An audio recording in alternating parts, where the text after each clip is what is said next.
All right. Welcome, Moritz. Good to have you here, bro. Good to be on. Thank you. So, we were talking just a while ago about operative systems and frameworks for spirituality. And you were telling us about this experience that you had with your meditations. Do you want to start talking a little bit about that? Yeah. So I've been meditating for about the past 1.5 months, pretty consistently 1 hour every morning, which is quite a bit compared to how most people, I think, do it. Like they tend to go for half an hour. And I've been doing this because Vinay Gupta, somebody who has done quite interesting work in disaster response ability of states and populations and about meditation and all kinds of other interesting stuff. He also ran the Ethereum launch. He has a very interesting perspective about enlightenment and what it means to become enlightened. And he calls himself enlightened without any kind of arrogance in that or hubris in some sense. And it's more of a technical term for him. So the idea is that just if you clear out your emotional armor and your sort of unconscious and unaware habits, sort of process all of your emotions up to the point that no sort of backlogged emotions are still in your body somatically, then you're enlightened.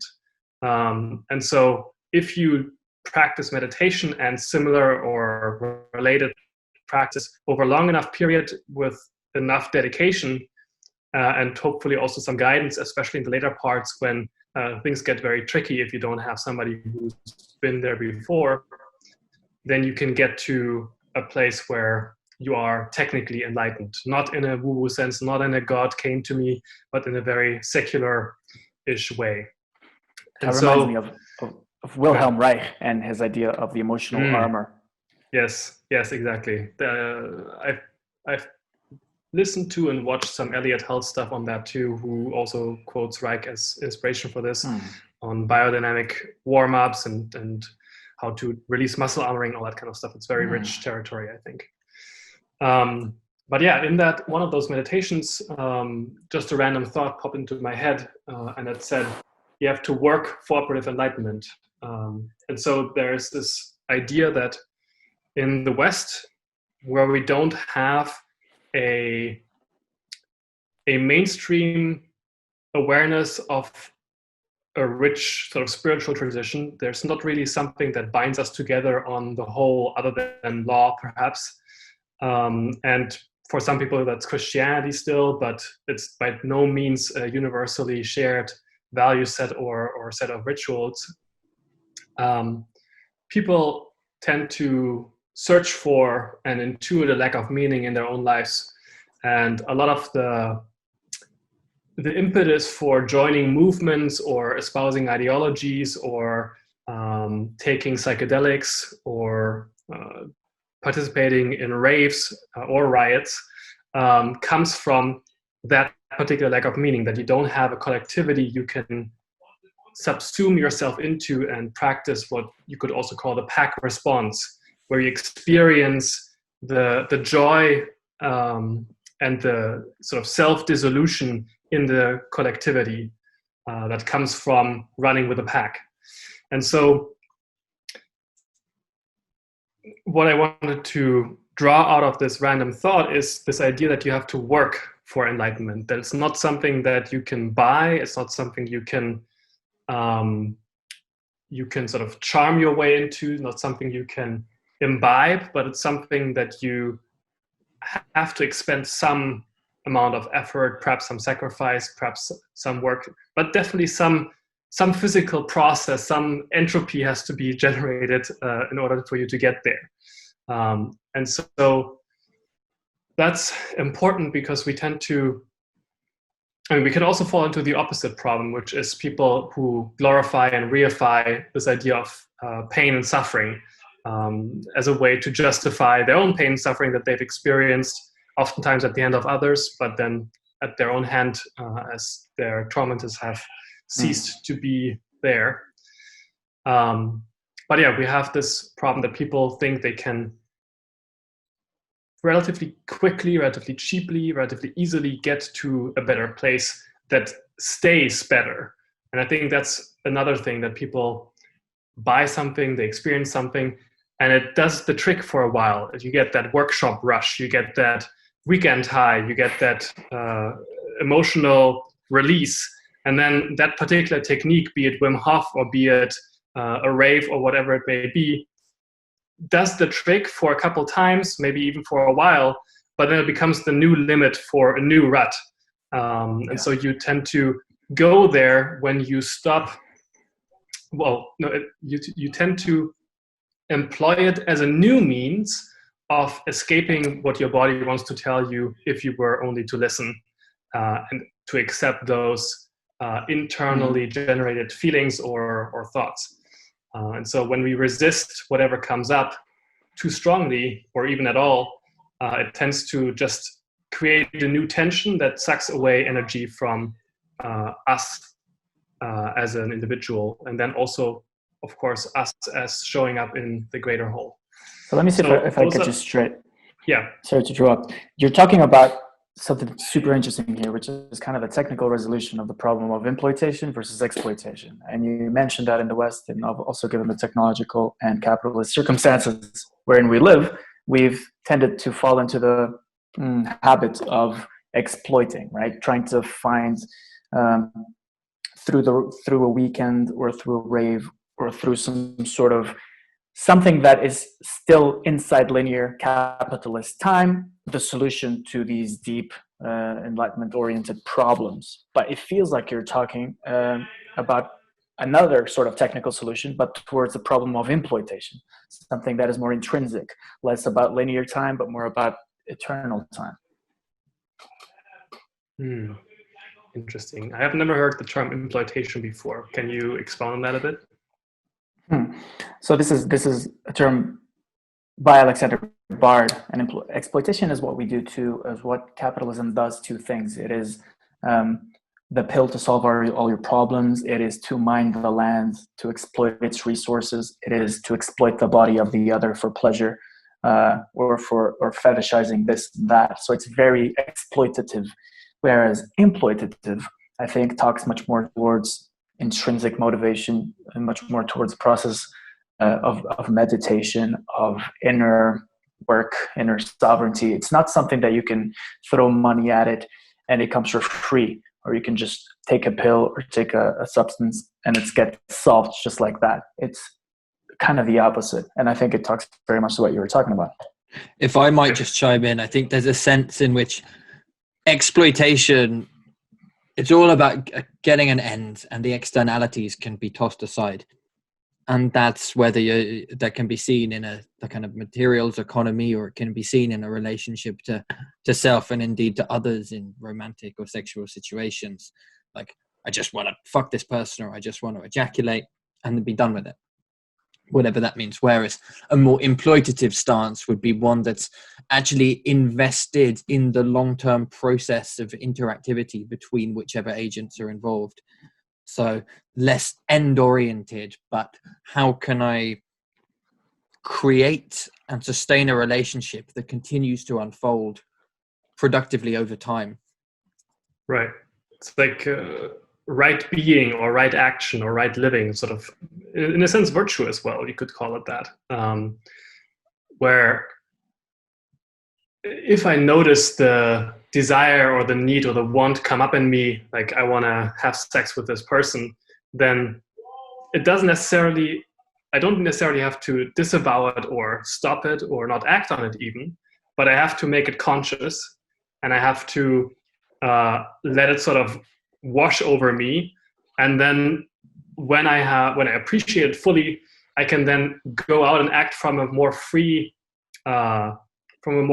place, where I'm not acting out a perceived need without the ability to stop myself if the situation doesn't actually warrant the sort of acting out of that need. So sovereignty. Yeah, in a sense, agency as well. And also by having lived through it on my own, I have more ability to sort of, I guess, be agentic, be sovereign as well, but also to remain listening for what the situation and what the world is signaling to me. Because when we have this desire, or memetic desire, which is oftentimes the most of our desires, come up in us and drive our behavior, it starts to from the internal perception starts to override what we are getting from the external world. And so it's one mechanism, one operative mechanism of how we take the internality of our bodies and our minds and try to fit the world to us. And so when we, in a way, alchemically transform our internal desires, or just work through them, let the chemical reaction take place, let it rush from one state to another, then we are changed as a result of it, and then we can show up and be more responsive to what's happening around us. And I think that's what aliveness means as well. It's what the state of being is, where I'm so aware of what's going on inside me, and I have done meaningful enough work that I can subdue the most harmful impulses on a moment-to-moment basis, or they don't even come up anymore. It's only then that I can stay receptive to what's happening around me and be responsive to it completely. And that's what people think are looking for, this feeling that I can perceive what's happening around me and I can act on it, and it immediately changes what is around me, that then again I perceive anew. And so that's that feedback loop, that interaction with the actual environment, where both I have the feeling that I know what's happening around me and I can meaningfully act on that information. And a lot of the time people don't have that feeling because they don't know how to listen to their bodies. They don't know how to be aware of what's happening around them and to interpret it in a meaningful way that advances their ability to act in it. And all of our institutions are built on this, or are built such that we bring people to a meaningful basic template, so that we have enough shared experiences so that we can intuit how to be around each other in a way that doesn't cause conflict. Let me take what you're saying and put it under my angle and let me know what you think about it. You're talking about all this striving towards virtue, and when you bring that up, it feels to me like it's an esoteric concept. It is very hard to transmit from person to person. Ergo, the labor that needs to go into that exploitative effort of getting to know yourself, of going through the struggles and doing the work yourself, because then you'll get the knowledge of it yourself. However, to try to transmit that to another that has different contexts, it just doesn't work. And so this brings me back to the exploitative importance of the first-hand experience, what some wisdom traditions call getting acquainted with the symbols, right? If you go through certain emotional alchemical fluctuations and you therefore acquire a certain insight, you know that insight in a very personal way. The metaphor that comes to mind is how Masonry and Freemasonry purports in what it displays and what it doesn't hold secret. It says literally that it is all about getting to know the symbols, getting to know what the symbols mean, getting acquainted with them. And I think this is precisely what you're talking about in terms of the exploitative, esoteric nature of the acquaintance that we might have with the symbols. So a square means virtue oriented, or being oriented towards the good and the just and the beautiful. The perfect stone also means the perfect body, and then you're a perfect stone for the whole temple. Now, all of this sounds very fluffy when I say it like this. But guys, the good, the just, and the beautiful, haven't you heard the whole tradition of postmodernism? Aren't you aware of intersectionalism? Who are you to tell me what is good, just, and beautiful? Precisely. This is a technical problem. To solve exploitation technically has been something that in the old days, in the old craft, under the old broadcast technological paradigm, was solved in a specific way. the priests, the priestly class of the old days would solve that problem and would therefore achieve certain virtue and organize society in X and Y ways. And precisely the problem that you started this conversation with, Moritz, is the problem of the new craft, of the new technical resolution of the problem of exploitation, which is something that we're kind of trying to reverse engineer, that we're trying to fucking piece together from so many different traditions. And I feel like there might be sort of an atomic craft to it, some sort of rules to perform this alchemical labor. Yeah. When you were talking, I was reminded of, when you're saying that in the olden days, or when the Freemasons were doing it, or when earlier people were being inducted into these ways, that happened not through writing necessarily, or definitely not through only writing on your own and or reading on your own, but it was, study was always involved, but it was also a communal activity, a monastic activity, where the text was only there as an object to be collectively consumed and sort of processed and transformed. When you would read a book, you would actually converse around it with the people that you were around, living around, working around.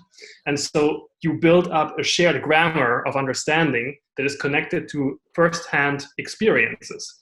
And so when you do that, it's not just an individual knowledge acquisition, quote unquote, but it is a communal activity of building up a shared grammar that allows you to collectively have agency.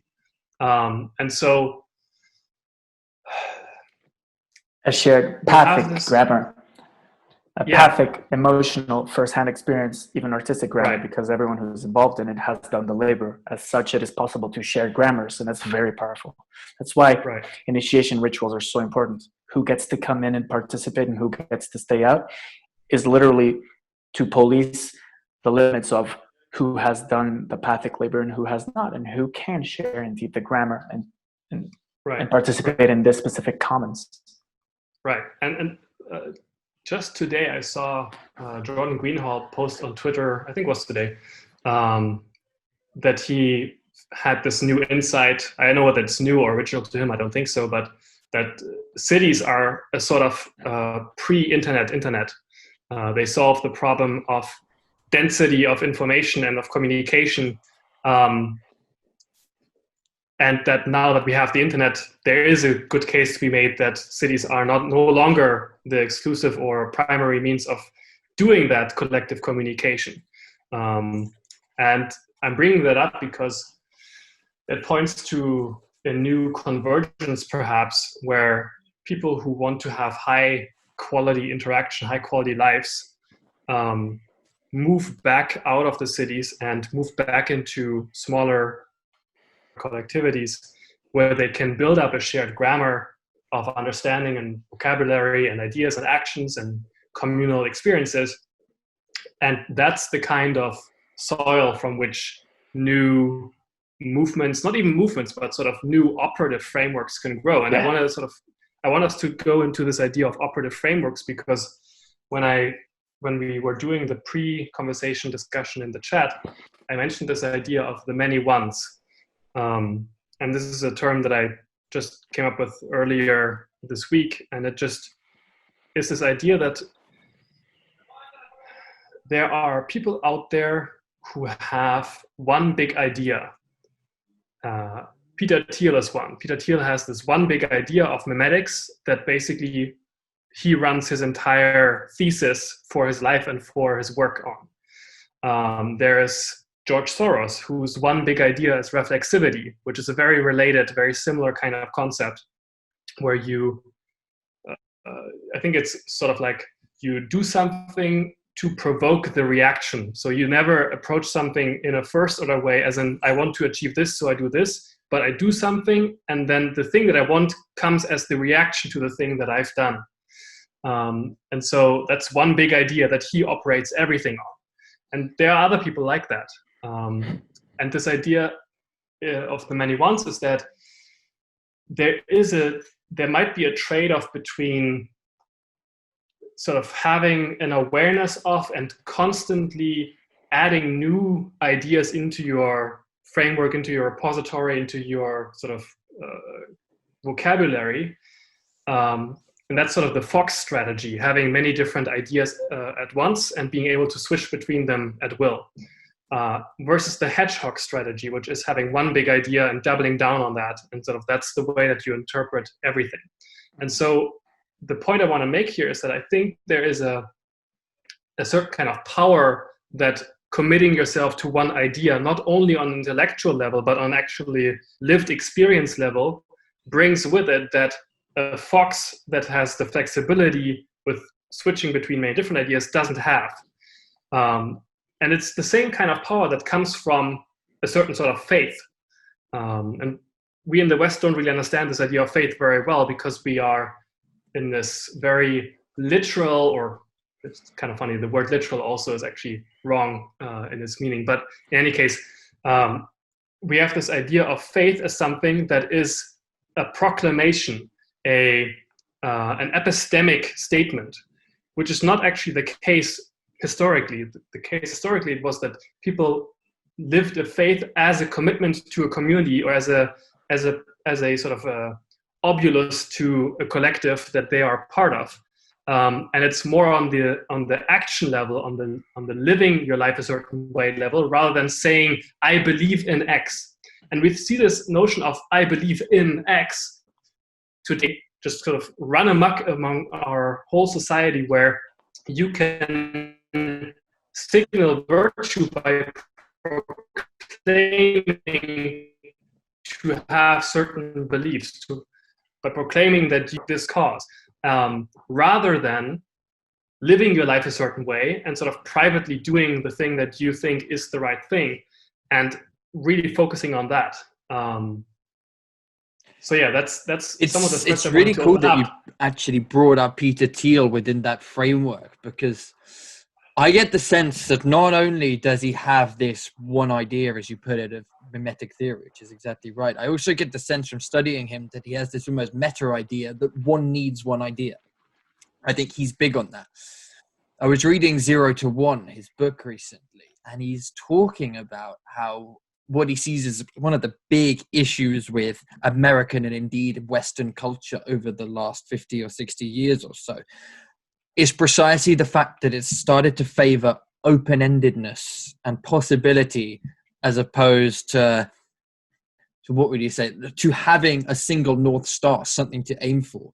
And this plays out at every level, at the society level, where there isn't really a vision of where society is going. Governments are just kind of there to manage what's going on as and when it comes up, and having a globalized financial system that enables that, but also on the level of the way people are raised, in that it's, you can be anything you want to, keep your options open, fill out your teenage years with as many activities as possible so that you look desirable to a school when you're applying to them, so that you can be many things. And then one of the ideas that I found super interesting was actually, even in the type of elite careers that are held out to people, there's been a shift, he reckons, from the early to mid 20th century, where science and engineering were really, really picked on. And now elite careers seem to be more finance related, law related, process open-ended, where essentially your job is to move around other people's information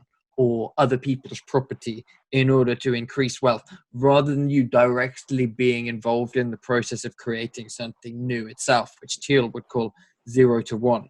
Of course, the other lens, like Alexander Bard calls this phallus, right? That one thing, that waypoint. And I think increasingly it feels that it is that ability to cut through the everything and to be a one thing that is a fucking skill and a powerful thing to have, and that is so almost antithetical to everything that our world holds out as to be what you should do with yourself.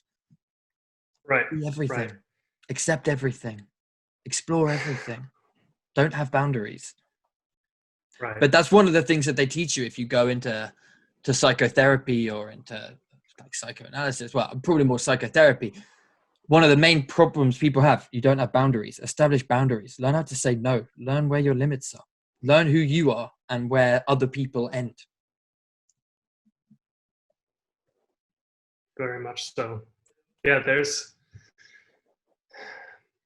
in a way, it's connected to, of course, how everybody grows up as part of a mass society and part of a troop of same-aged young people that are all supposed to go through the same shared set of experiences to reach the same shared signal of value, so that they can go on the same set of shared tracks.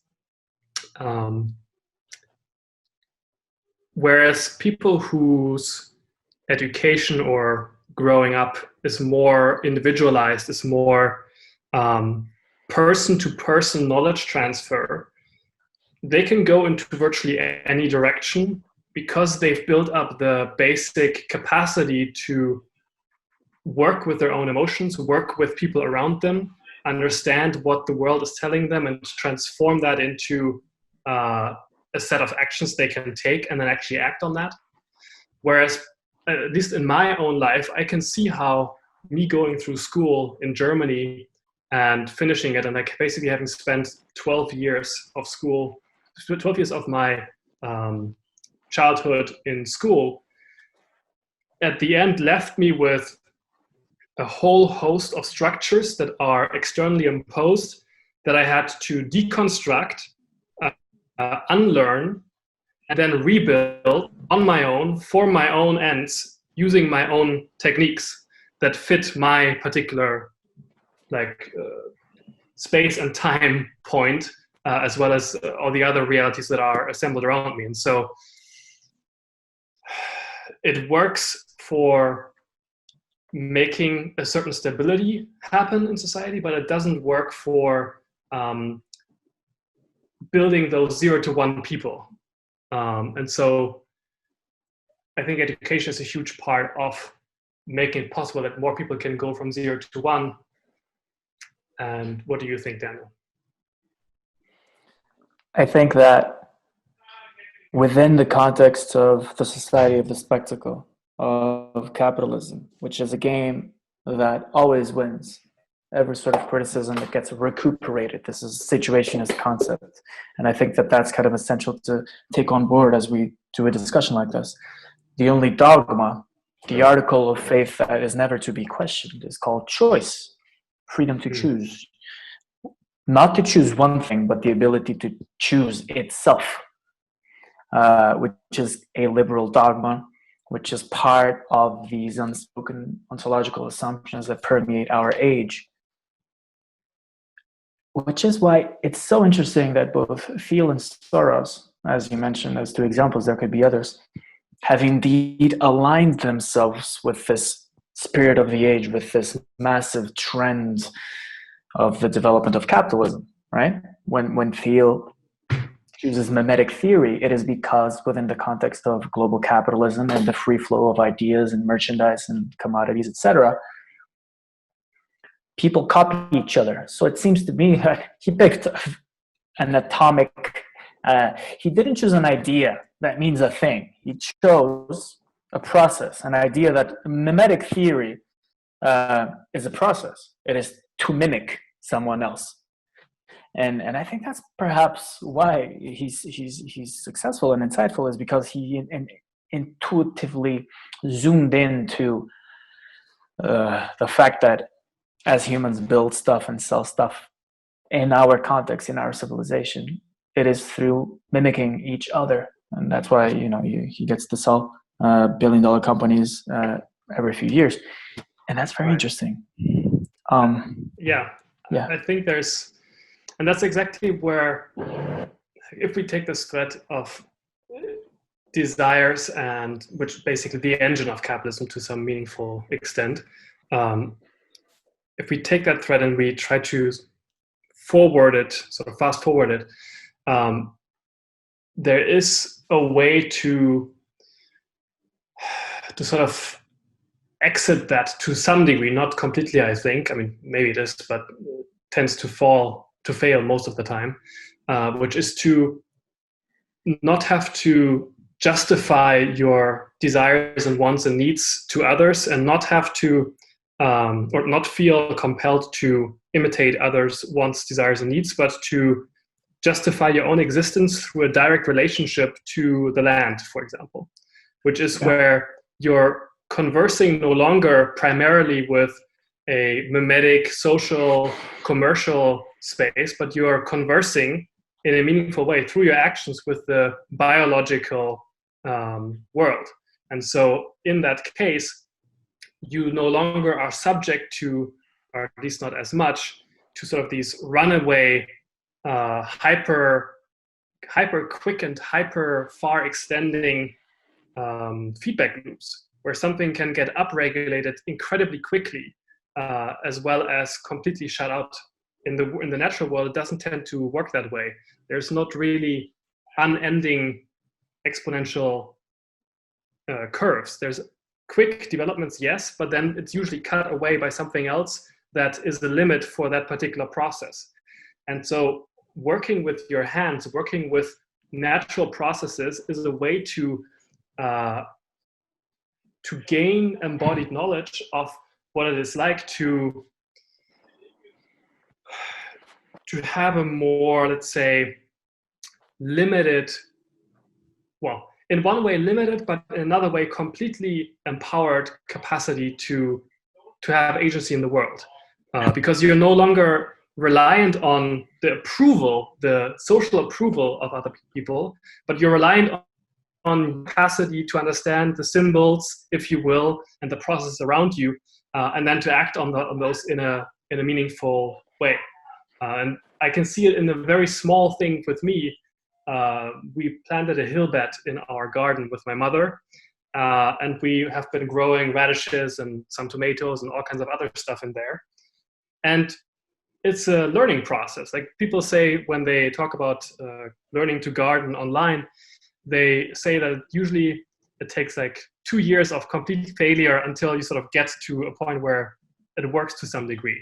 Like somebody was planting mint and they didn't realize that it fucked up the whole soil, and so they had to start over 2 years in.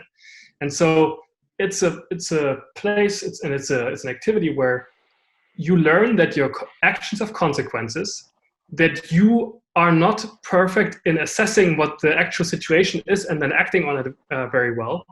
And so you learn how to pay more attention, also to rid your own understanding of the world, of bias, of error, of assumption, and instead approach the people who have already the embodied knowledge of those processes. You have to actually talk to people who have experience in gardening. And today we have all of these social arenas, commerce, marketing, technology, where the primary means of interaction and of making it to some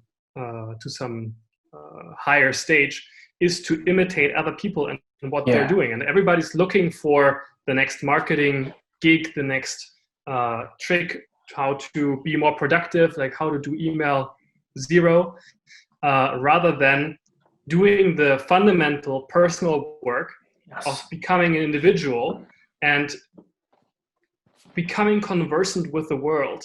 And that means to do a bit of digging in your own history. It means doing a bit of work on yourself. It means having meaningful conversations and interaction with people around you, where you actually right some of the wrongs in your relationships.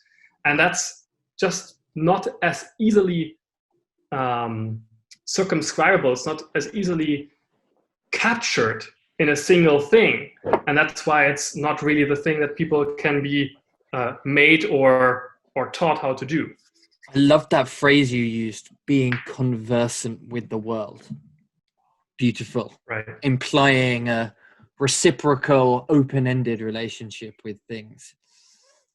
I want to bring it back to the idea, we were talking about capitalism, and then you got onto this topic of digging this hill with the radishes on it. And this thought came to me that seemed very relevant. It's, if you follow the logic of capital all the way through, hey man, you don't have to dig that radish hill in your garden because you can go and earn your money and then pay someone else to come and do it. And then you can pay someone else to do everything else. You can pay someone else to have the conversation with your mum that you were going to have while you were doing the radishes. And you can pay someone else to stitch up the fact that you don't have a relationship with your mum. There's always this way to convert some form of labor into an abstraction, which can then be converted back into somebody else's labor. But as I think you were driving at, certainly what it seems to me is you end up in this realm of virtualities where people not learning those skills of being conversant with the world or indeed with others. And so it kind of creates this fiction that everybody's playing. And then when as you drove at, the memetic desires get involved, and when everybody has an incentive to level up within these parameters of skill making, whether it's marketing or digging radishes. But when the incentive structure is, well, I got to make a fucking living, so I've got to be better than that next guy who does it, so I've got to copy him, but also get good at giving off the image that I can do what he's doing well. Marketing 101, right? It's funny that we've come back to that idea. It's self-branding, salesmanship. the brand of one. Right, exactly. The art of bullshitting. It's Marx's critique of capital and its effective alienation of people, and it feels like you're making it so tangible, Moritz, by zooming into this relationship between the esoteric and the exoteric and the esoteric. The first-hand experience, Marx called it the pre-capitalistic nobility of the craftsman who was not distanced from the fruits of his labor. And then capital comes in, and alienation comes in, and memetic desire comes in, and it sort of deroots, deracinates, and deterritorializes all of these knowledges of land, of people, of being conversant with the world. It makes them all into tradable, commodifiable images that end up separating themselves from the real and being incorporated into the procession of the non-living. It becomes detached, as Nick Land talks. It becomes sort of the never-ending march of the spectacle of the non-living, and it feels quite an interesting dichotomy here, because the mechanisms through which, and now I'm gonna add another topic on top of this, because every once in a while capitalism is the MO. It is the medium. The messages tend to become irrelevant. And as a medium, however, it does also produce a sort of theology. It produces form of sort of templates for how people relate to life. Are you New Age? What type of exoteric bullshit you buy into? Are you New Age? Are you of this cause? Are you of that cause? And bearing in mind, people might have deep esoteric links into these exoteric bodies. Nevertheless, as the MO is capitalism and technology, it tends to not really matter, because deterritorialization is what happens, period. As such, I want to dig into that, because you're saying like it doesn't matter what the message is, like the MO is this thing. And that's exactly what an operative framework is, or what an operational or operative tradition is.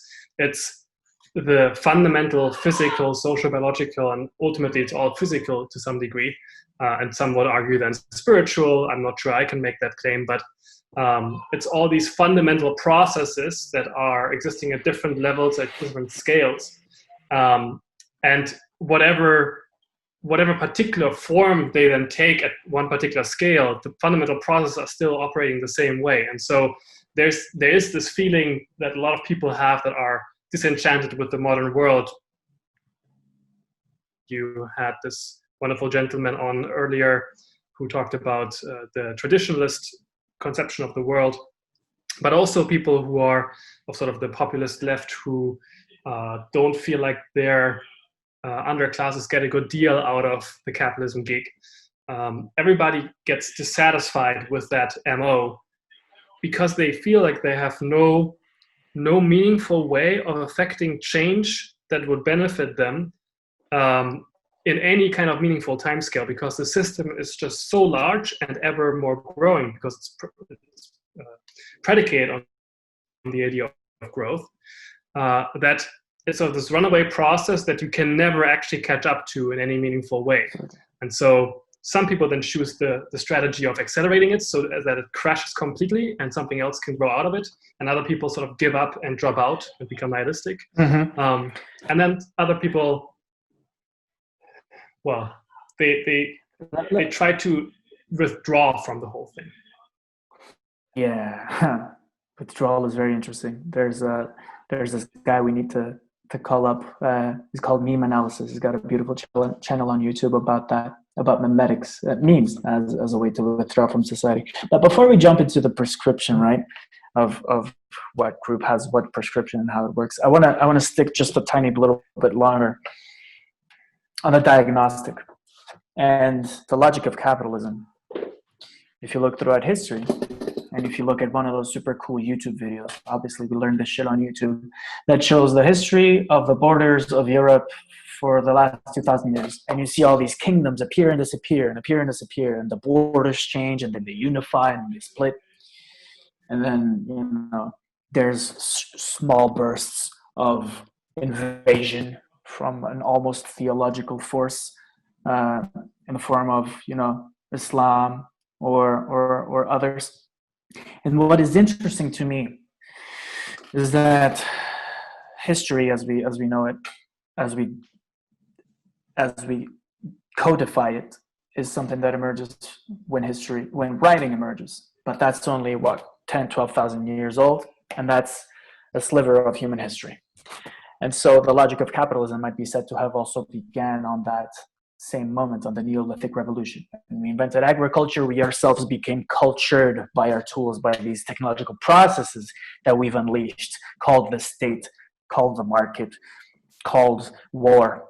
And the war machine and the state and the market and capitalism have been these driving forces, these fluxes. They have been the MO throughout history. Whether the message has been one God versus another God, or one political system versus another political system, or, you know, people doing battle for whatever reason, the MO seems to be always a consequence of this logic of capitalism. And if you trace it back to its origins, you see that it's behind pretty much every geopolitical, psychological, cultural shift that's ever occurred in human history. If it's not the main driver, it's at least there, present. Well, there's the Deleuze's frame, or with Guattari, that it's capital is this kind of shade that haunts every primitive civilization, which is precisely why there are restrictions placed around the merchants, and within caste systems, merchants and tradesmen are not near the top. You've got priests and then warriors and then merchants, precisely because they understand either clearly or intuitively that this abstraction, this ability to codify everything with a value that is non-symbolic and not connected to any meaning-making system other than its own numeracy. Yeah, and let me just try to finish the point that I made a while ago. Then I'll let you riff on this more. So, no, I was only just tacking that in. You go. Cool. Ed, let me just finish quickly. So, like, in the same way that, you know, you look at these maps of Europe and you see the land being striated, being topologized, being divided, being thrust upon, being divided into fields to be worked by different people, into roads. So does the mind. And so will the mind, more so today in the era of digital technology. We will be witnessing an urbanism of the mind in the same way that we have witnessed the geopolitics of the earth recently in the past. And this urbanism of the mind amounts to a sort of domestication of the gods. So whereas previously it was for the few, for the very few who hold the keys to the gate of St. Peter, and they hold kind of the secret, and then the machine commodifies the whole territory. Now the machine will commodify mind itself and domesticate the gods themselves. And that's precisely the moment. That's precisely the reason why we're even talking about the potential new operative frameworks for mind and being, new MOs. The possibility and the time window is here. Everyone knows it. Everyone addresses it in a very different way. Now, I think that the key to the game is really to address it in a 0 to 1 way. And that's precisely why Peter Thiel is, in my opinion, aligned himself so as to have the wind on his back. And that's something that we should also be aware of, because things emerge in a specific way. Tomatoes aren't born in February. There's a sort of knowledge to it. I don't know. What do you think, Moritz? Yeah, I mean, tomatoes aren't born in February, but they're born in particular environmental conditions, which can be made to happen in February if you know what they are. Yeah. That's what the framework is. Like if you know what the inputs are and you know what the process is by which to mix those inputs, you can have some reliability about the outputs. And so yes, mind in a way is the medium for today's magicians, but that has been the case for as long as apes have been humans. Because before that we didn't have minds. So, but I think that operative framework, or the idea of an operative tradition, or the operative principles that play in the world, goes deeper than minds. I mean, minds are part of the physical universe, of course, and they are major routing blocks in a sense, or routing day in how material gets assembled, gets moved, gets divided, as you said. Because if you can, for example, change the mind of a Soros, or you can change the mind of a Bill Gates, then suddenly material flows, wealth flows, all of those things are rerouted instantly. It's a new operating, not new, but it's an operating medium that, because of its radically increased connectivity today, has a huge amount of potential for small changes to have outsized effects. And that's really what these whole ideas of memetic theory and reflexivity are. Yeah. They are a deep insight into how networked systems work and how you can affect change in them where you can't affect all nodes of the network at once. Mm-hmm. So it's a theory and a praxis of change through iterative development and iterative action, because you can't affect the whole thing in one go. And so that's probably also why we have this sense of possibility being the thing, choice being the thing, the liberal dogmas, because they are real phenomena. They are real things where if you have a lot of different nodes in a network, it could go one way and it could go another way. And if it goes this way, it could have a huge effect this way. And if it goes that way, it could have a huge effect the other way. But it matters what particular way you choose.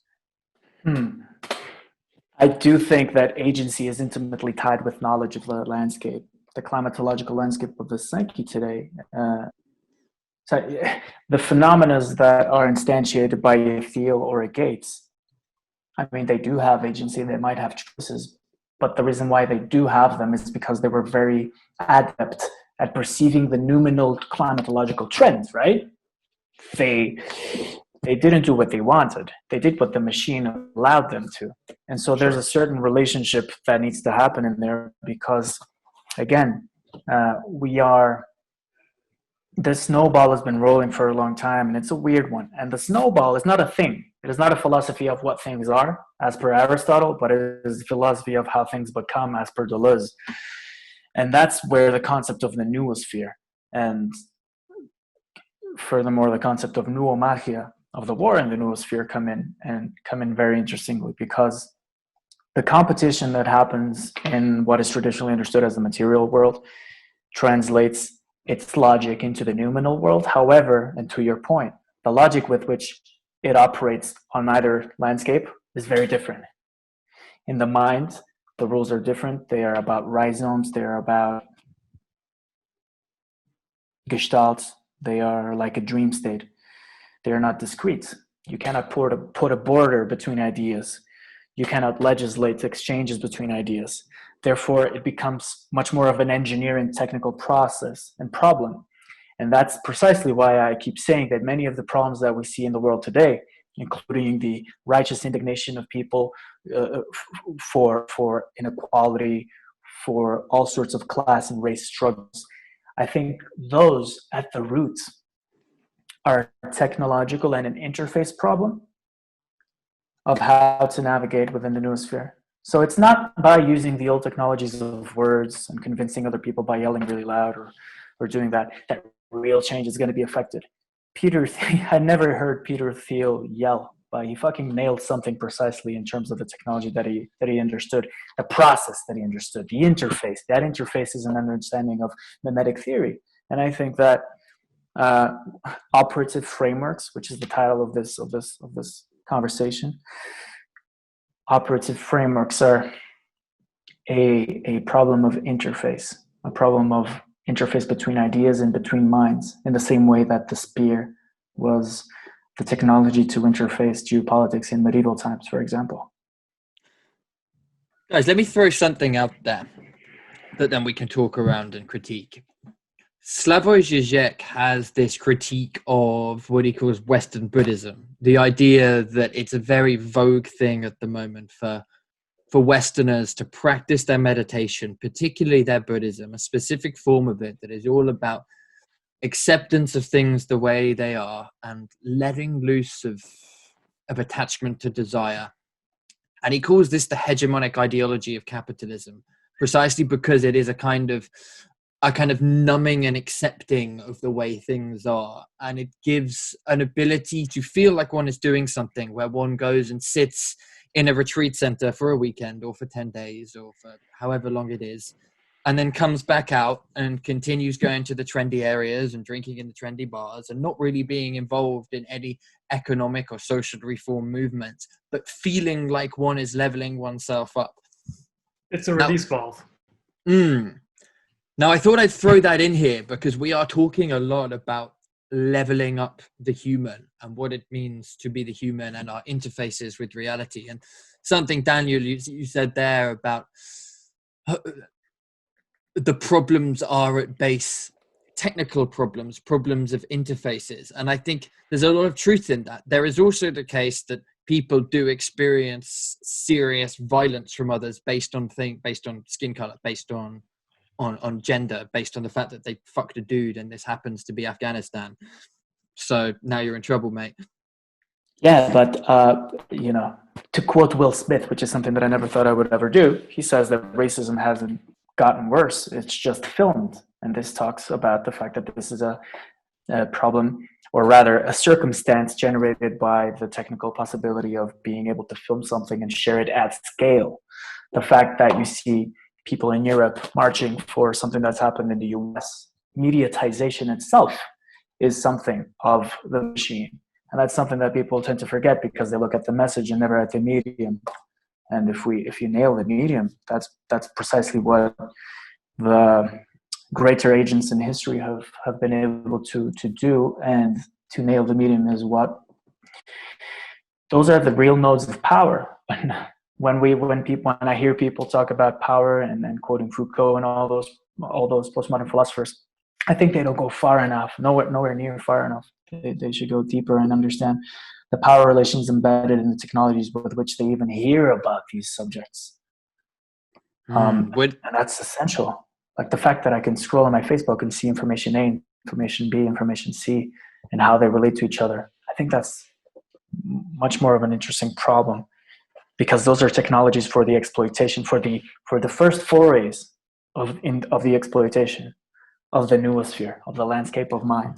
And I think the next step, it's going to be to take these vast, wild, chaotic, absolutely terrains, and capitalism will colonize it. It will colonize minds. It's starting to colonize minds, and it will start to striate this territory. The war machine, as per Deleuze in the Thousand Plateaus, is going to start to striate this and to create an urbanism of the mind according to state sciences.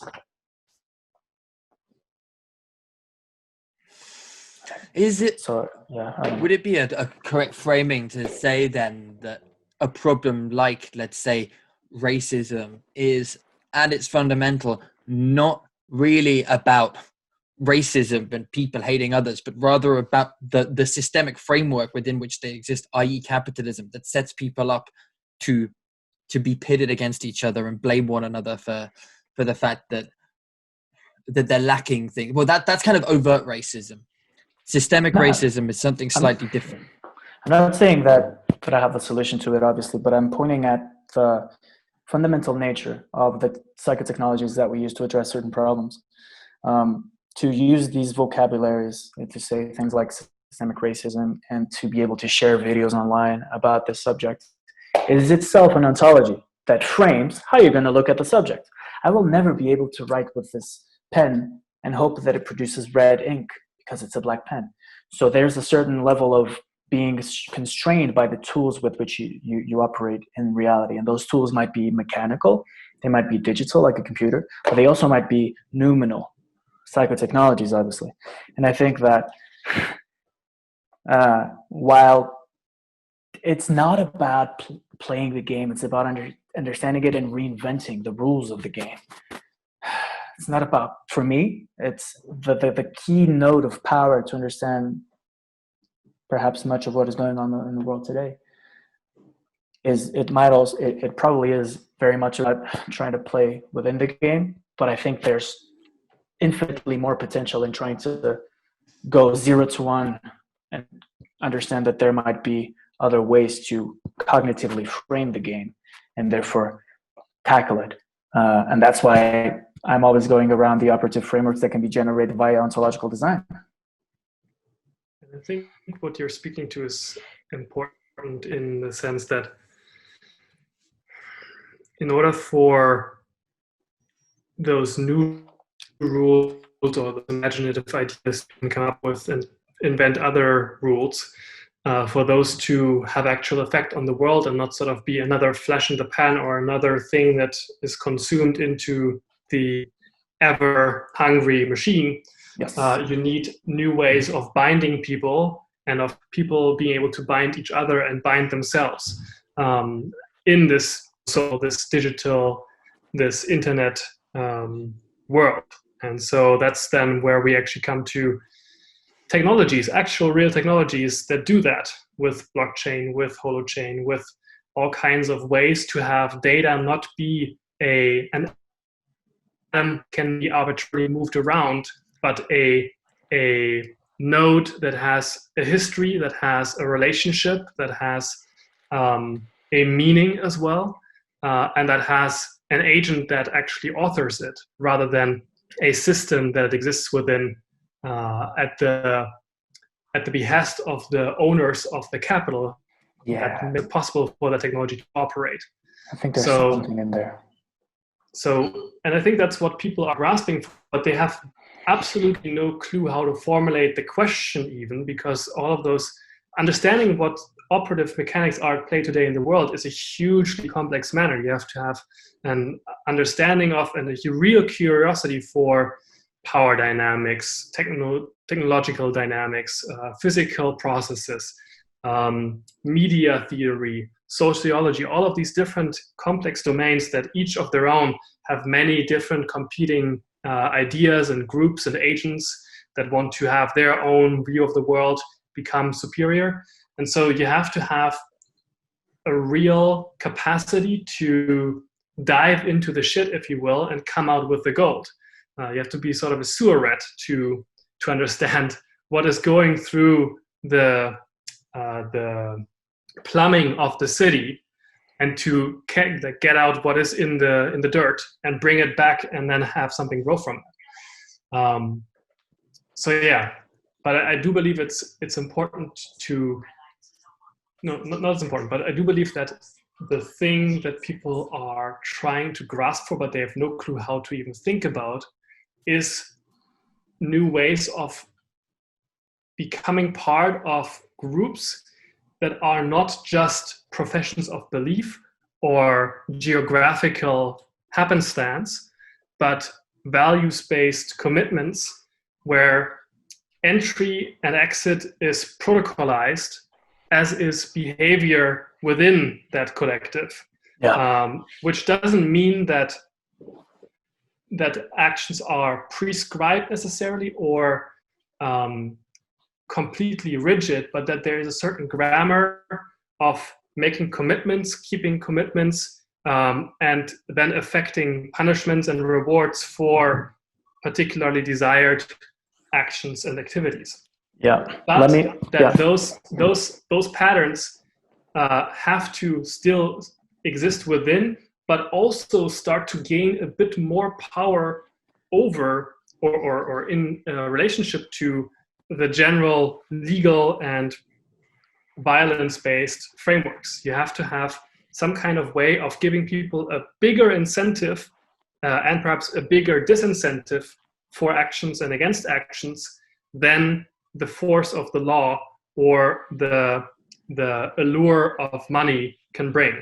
And so you need both expressive grammars, as in how can you express what you feel and think and want to say, but also grammars of how to understand the actions of other people around you, and then to let that inform your actions. And I'm speaking here specifically about currencies as ways that you can encode the use of a group and encourage and make easier the desired patterns of activity rather than the default ones that are actually encoded in the universal currency of dollars, euros, yen, etc. So I guess you're... Sorry, Daniel, can I just interrupt you for 1 sec? Go ahead. Just a quick thought. I think it would be very interesting to bring this down to like a very tangible layer and actually ask ourselves, like, given this framework and what we're discussing, what is going on in the world today with the protests in the US at the moment? What is broken down? What isn't quite working right? You're just putting a lot on my plate, man. Let me try to pick apart a little bit what Moritz was talking towards and maybe try to tie it to your question. So, Moritz, you mentioned currencies. And currencies productize, instantiate materially something. It's a system of exchange, and they solve the problem of motivational structures within conflict theory. So, I give you money and you do something for me.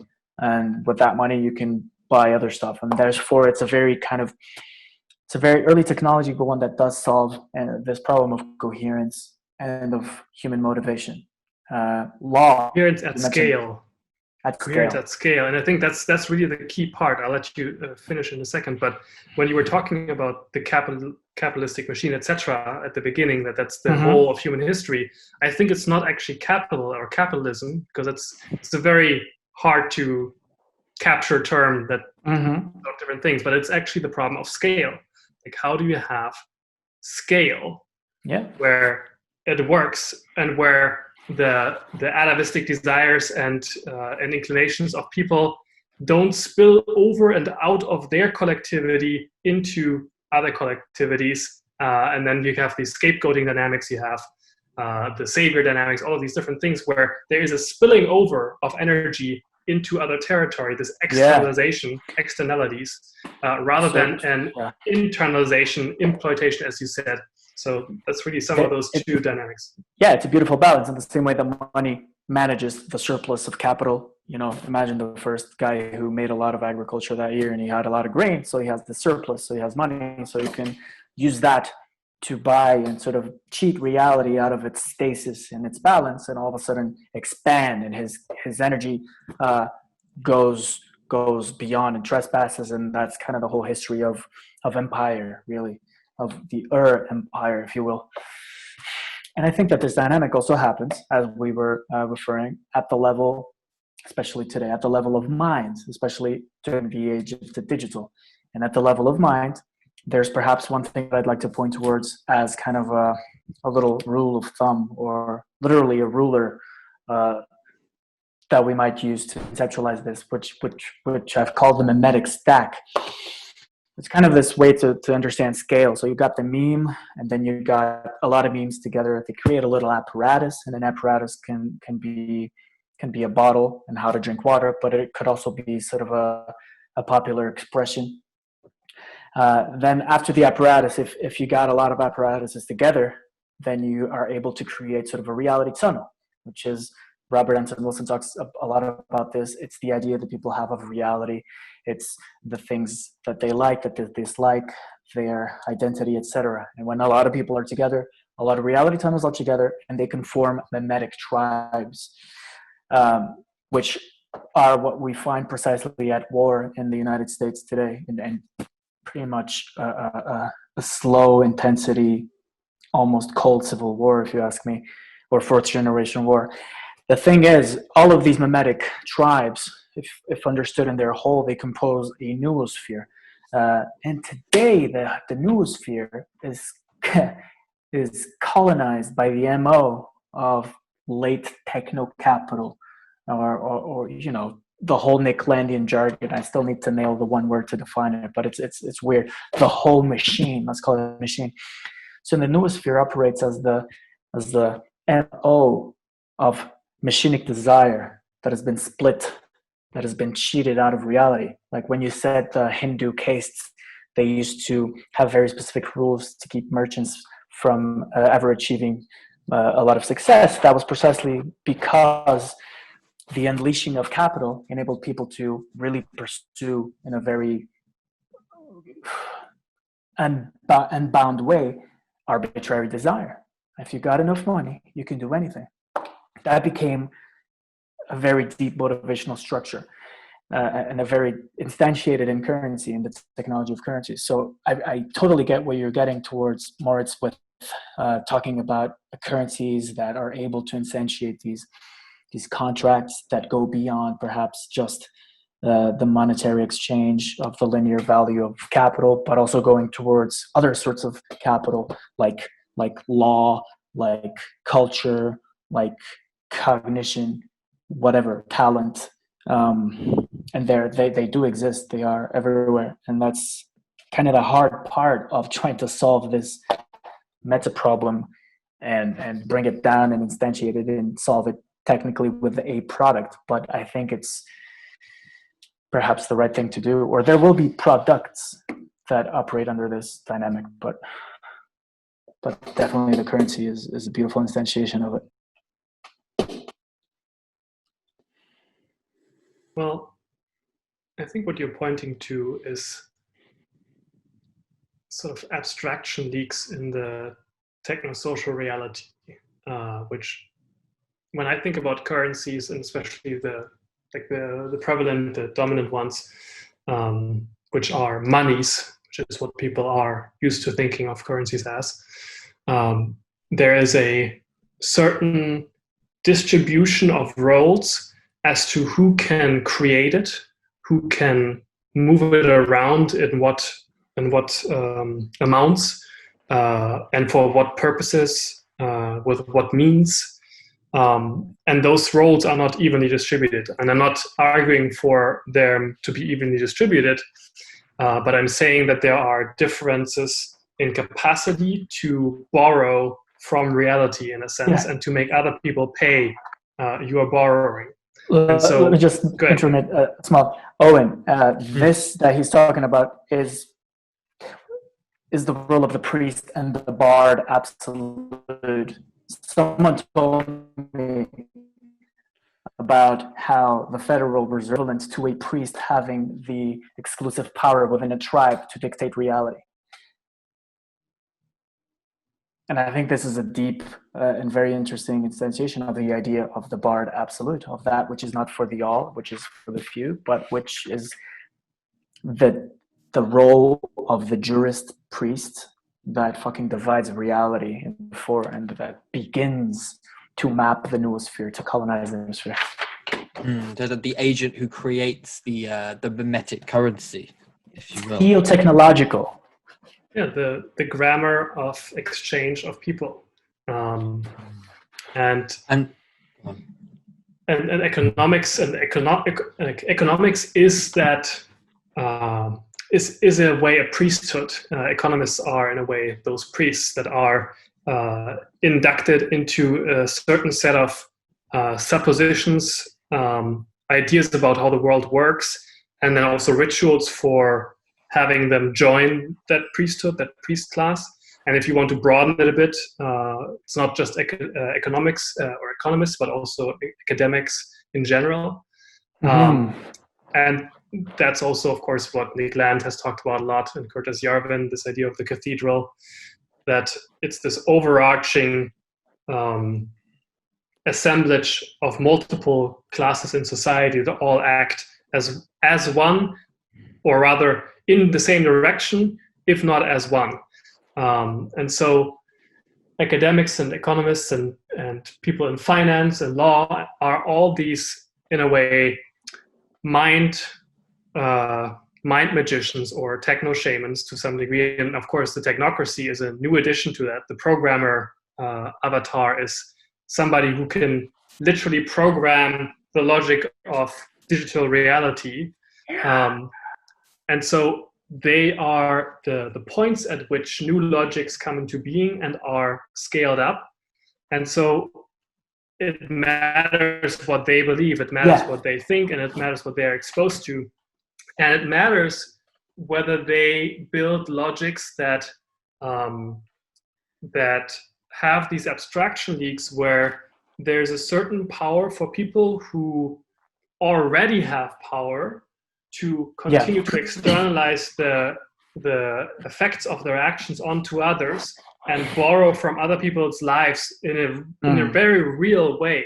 And that, in a way, that you could call that a vampiric mechanism as well. You know what matters as well. And that's why currencies are such a big, powerful, not big, but a very powerful leverage point for real change to start small, but to grow into bigger things, because they are these basic movable symbols that we can have people understand easily and act on easily, such that they can actually change their own actions, not only for themselves, but also with others, because they can teach others how to interact with them as well. And so if you program logics into these currencies that are different from what we're used to and that have other effects, then you can very powerfully affect the world. Now, of course, they still operate within and related to the legal the point. State frameworks. Yeah. But that's precisely the point that I want to make. It matters who these people are, and it matters what they are technically capable of, and the degree of success that they might or may not have in going 0 to 1 and inventing another game that disrupts. And what identities they construct for themselves as well. Yeah, and I was going to get to that. And what's sort of, if they can really disrupt this economic, global, capitalistic system of that is essentially very, very fucking, it's at the helm, it's behind the bar, it's the Wizard of Oz running the whole fucking shebang, if you will. And Hansi Freinacht calls these guys, he's got the 3 H's, and I find it interesting, the whole breakdown. It's the hipsters, the hackers, and the hermeticists, and something else.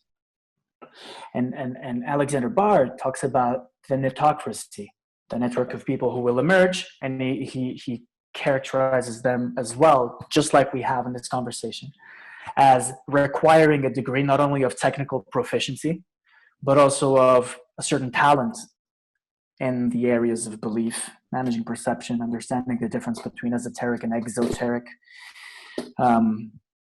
understanding, obviously, a series of basics, like the crafts of virtue and first-hand experience of things. And I think it's really interesting that we're getting to this point in the conversation where what will be in the currency is what is latent in the people in terms of its talents. In other words, the currency will perhaps emerge to take care of a domain of human experience that has hitherto remained kind of wild and kind of untamed. The domestication of the gods, if you will. Go ahead. Not only this, I mean, Daniel, you know my theory about the priesthood and the flaws with the current capitalist priesthood. To sketch it out briefly, it's like we had the priesthood prior to capitalism, and then the priestly function moved into academia.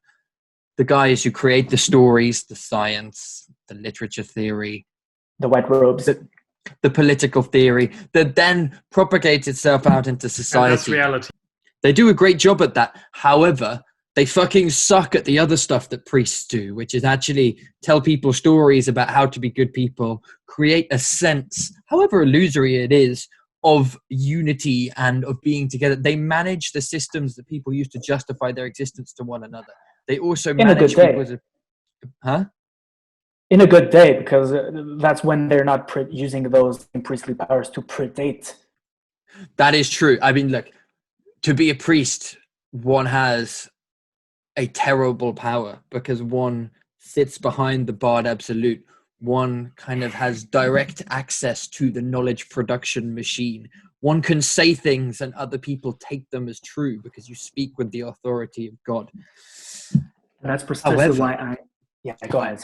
The capitalist priesthood neglected their duties as being stewards of the existential needs and emotions of their congregations.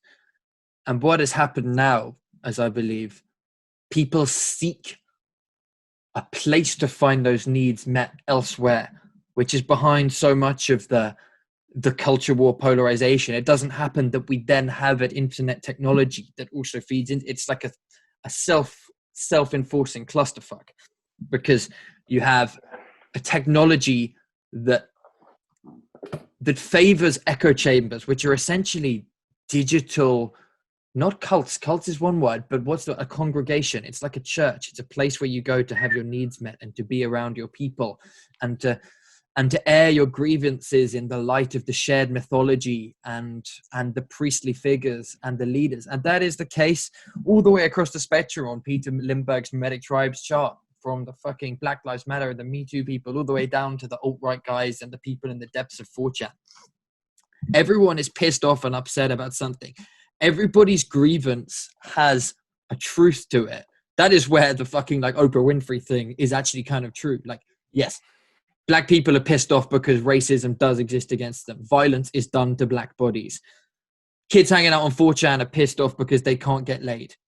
Because they're losers, but they still can't get laid. And so they have their grievances. Now, there's another piece here that I'm going to throw in because I might go a bit off our track, but it's interesting. It's something about the way that the insights of psychoanalysis got propagated into culture in a way that they shouldn't have.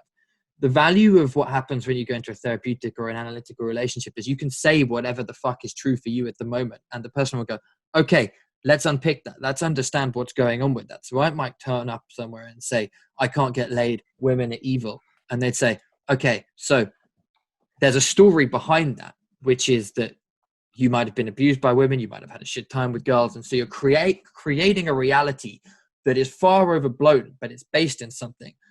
I think when we have a case where there is no functioning existential priestly function for people to go to in mainstream society, they seek out filter bubbles where they can air these grievances and then seek to have solutions to them at a mass scale. But it doesn't fucking work because everyone's just fighting for this commons and it fragments massively. And where it feels to me like where we're situated now in this conversation we're having, the work we're doing is precisely what is the way to stitch that back together somehow, to do the task of civilization and indeed of religion, but in a way that is not dogmatic, because we can no longer just go, right, basically here's the text, you guys read it and then that's it.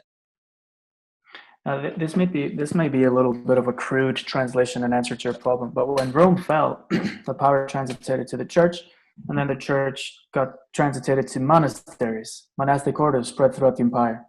And throughout the dark ages, when the population plummeted, where wealth plummeted, where sort of bandits were all around just fucking everything up, it was those sort of memetic monasteries that were able to maintain the semblance of the power of the old religions of Rome and its civilization, its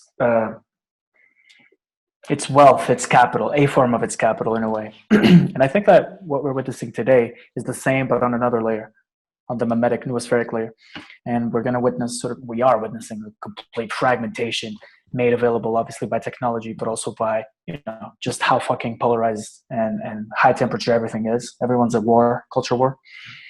And I think that it's going to tear down. And one of the things that we see with the riots obviously happening now, it is the tearing down of the memetic unity of post-Christian, post-45 Pax Americana. It's really getting fragmented. It's dissolving. It's chaos magic actually working, which is scary.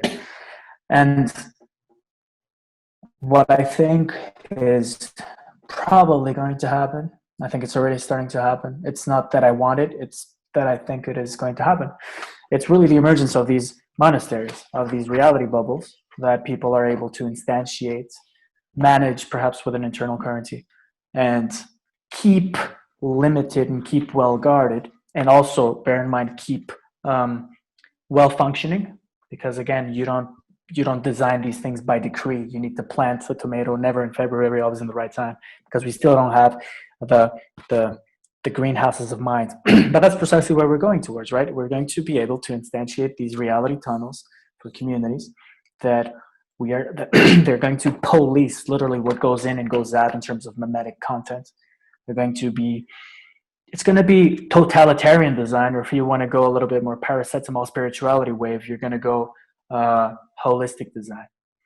And the whole thing about it is you're going to fucking take a bunch of people and take your memetic tribe, and who knows what spaces these people are going to share, but we know the mind spaces they're going to share, and that they're already sharing specific dogmas, specific memes, and it's just cranking up the level of that with ontological design, with capital, with the pressing need of the geopolitical temperature of the world. And that's, I think, the future of sense making. It's going to be these little monasteries, these little petri dishes of priestly cultures that are going to make cultivations as well on the memescape. We're going to domesticate the gods while being domesticated by them. And this is the priestly fucking half supernatural insight of the whole thing, is that these are going to be the new urbanities, urbanisms of mind, the monastic quarters, as we saw in medieval Europe. That's my fucking take if I had to predict what's going to happen.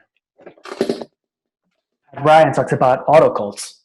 Obviously at the helm and at the crux of these independent reality bubbles that are self-sustaining and well delimited, there will be an artificial intelligence, a proto-syntheos that will be A/B testing people for how appropriately they fit into the reality bubble.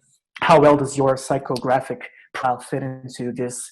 They're gonna fucking Cambridge Analytica everyone and MKUltra everyone to stay in there and essentially make themselves into a monastery. And that's the point, in my opinion, where we will fully be on the mercy of the noospheric entities, of what the old Gnostics called the archons, the old humanist, positivistic, rationalistic hubris that says that, no, we're in charge. No, you're not.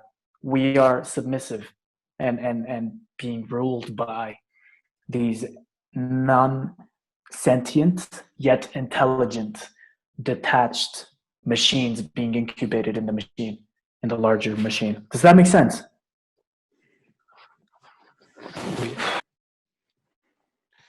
Seems like you're working yourself up into some kind of mind rage. And then you're like, deal with that. No, but I think what you're pointing to with this, I liked how you were playing with the two related words of holistic and totalitarian, because they are very much not necessarily the same, but very related. Like the proclaiming proclaiming to have a holistic vision, and also giving yourself or assuming the privilege of being able to act on it means that you become totalitarian in some meaningful way. Because you assume to have a superior understanding of reality, and you also grant yourself the privilege of dictating that reality to others, or having a better grasp of it. It's kind of the Kantian, Rousseauian, Cartesian vice of universalizing, of saying human rights are for everyone, even if we have to bomb you in order to spread it. Democracy is for everyone, even if we have to kill you. Right. But what you're talking about with these AIs becoming powerful entities.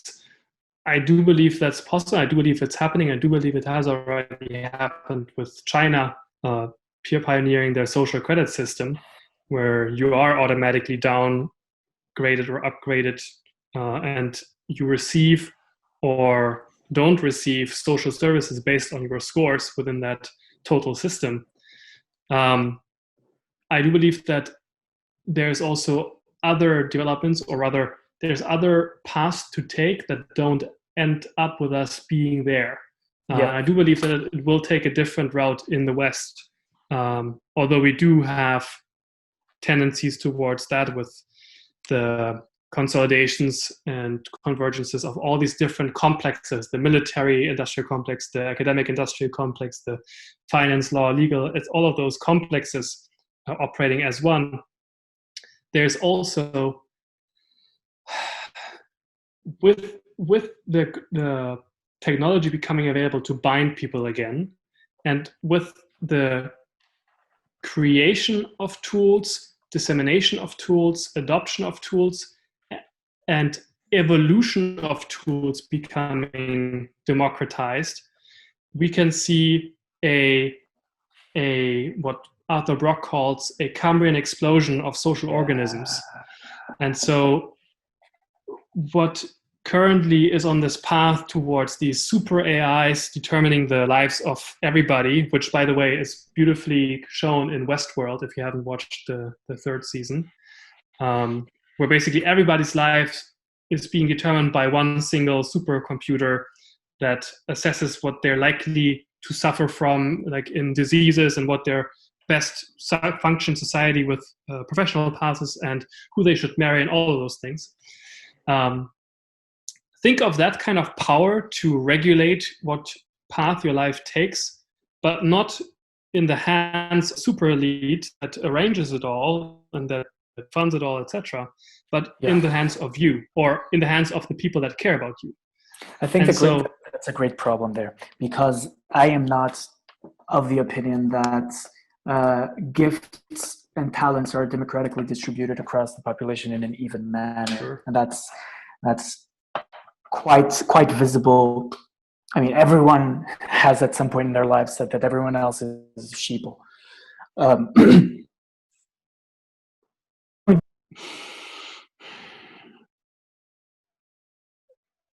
There are certain things that do not scale.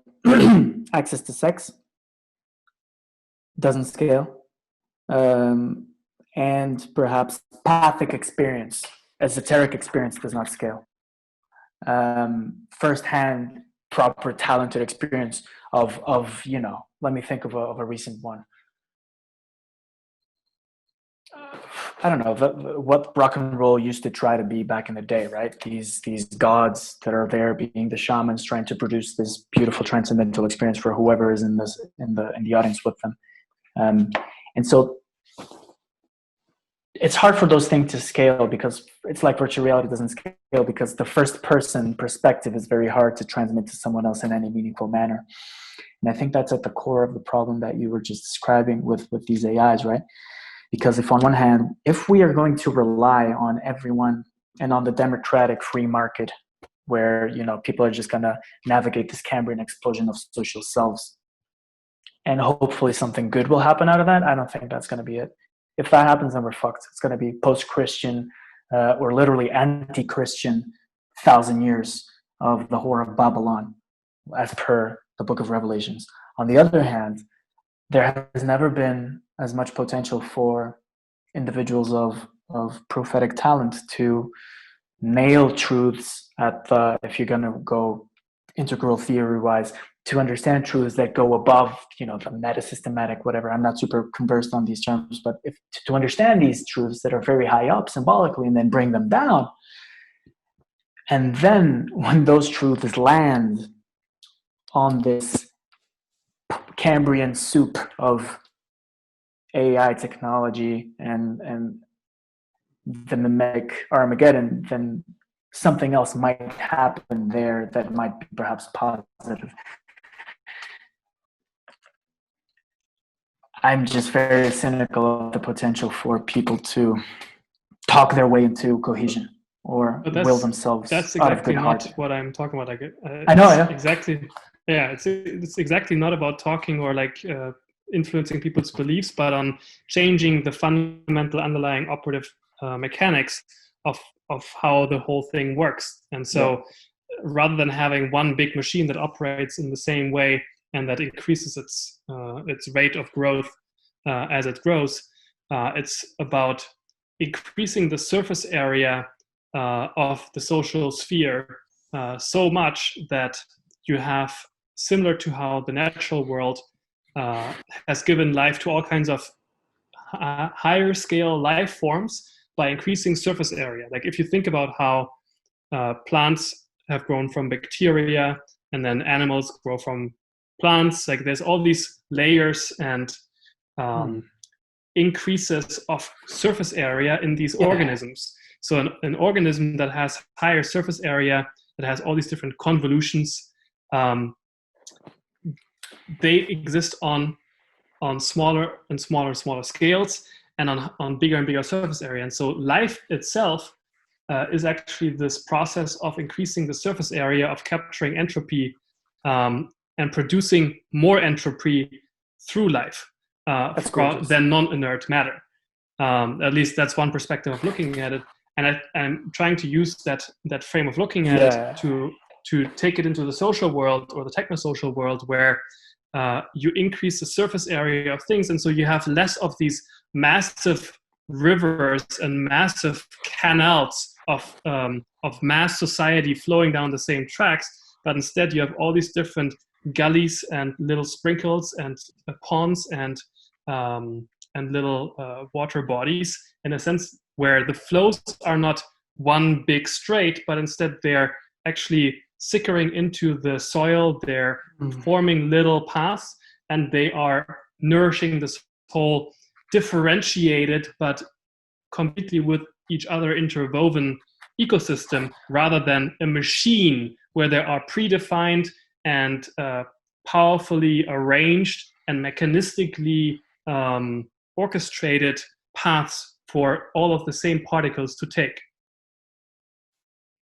Talk to me a little bit more about the singularities that allow these moments to emerge, right? As life evolves, there's always these moments of singularity where evolution happens by a leap, or in technology, that also happens when you suddenly have the microchip and you can build a fuckload of things with it. How do you see, what is the singularity that you see as the most meaningful in this context that we're talking about? Well, you were just positioning technology as something separate from the evolution. I think they are the same thing. And so it's the way that the people at the Metacurrency group or project think about this, and which I really find interesting, is they use these ideas of grammatic capacities, which is basically, and what we've been talking about as well with this capitalist machine, or the scale thing that I've tried to interpret it as, is that a new expressive capacity becomes available, as in this particular case, writing. And suddenly the flows of information that determine material movements as well get rearranged, and new dynamics become possible. And so we've seen the power of writing as in symbolic expression give rise to successive stages of its own evolution in different media. And that's what media studies are. Like you have the rocks in which you, or the clay in which you like stencil something in.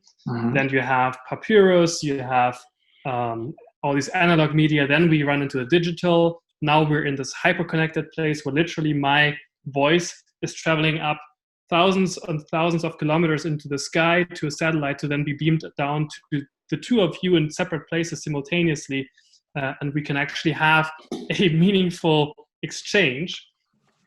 So the media have absolutely exploded in capacity to facilitate information exchange at scale, at speed, at no cost, basically. Or at least no cost that we are feeling that we're paying, other than our time. And so all of these different media make different kinds of dynamics possible and likely and actually happen. And so that is just another another stage or another part of the physical universe, or just reality itself evolving, where before it was humans with their different media of expressing themselves and understanding each other's expressions. It was the currencies of ATP as an energy transfer, and so on. And those never, like these underlying media, they never go away, but they get built on top of. And so what you're talking about with the mind as the medium is another densification, complexification of these media that allow for information and for dynamics to take place. And then these new layers get built on top. And so what also Kevin Kelly calls the technium is also just another kingdom of evolution, or another kingdom of life that gets built by us as their reproductive machines. And completely. Deleuze says that the unity of language and grammar is political and is at the core of a lot of the systems of oppression, which often some postmodernists criticize, and rightfully so. And it feels like also the unity of language and of grammar is a technogenic process. In other words, like you said, with describing the history of media and information technology from clay to Zoom, these are things that are evolving based on they're co-evolving with technology, right? It's the machinic phylum theory of Delanda as well. Is the post-human body, we in technology are similar. Now, the way that I see this playing out, and perhaps trying to complete the point of view that I established a while ago, is that when capital comes into the mix, and obviously the hunger of the machine is sadly a dragon that is kind of eating history up. Once capital comes in here, and also given the technogenic things that we are witnessing now, right? The digital technologies, the mind itself becomes a field of capital. And as it becomes a field of capital, it will try to be commodified. I'm highly in doubt whether or not that is avoidable or not. And again, I come back to the ontological design capabilities of digital technologies. They will allow us to commodify the mind and invent perhaps new grammars. And those are going to be the operative frameworks for mind in the future. My contention is that they are going to be commodified. There might be space for extra capital and energy to spill out and allow for new forms of resistance. It's a hard one, but I think that's, and you're researching that precisely with Hollow and with the currency projects that you're involved with. That's how we operate.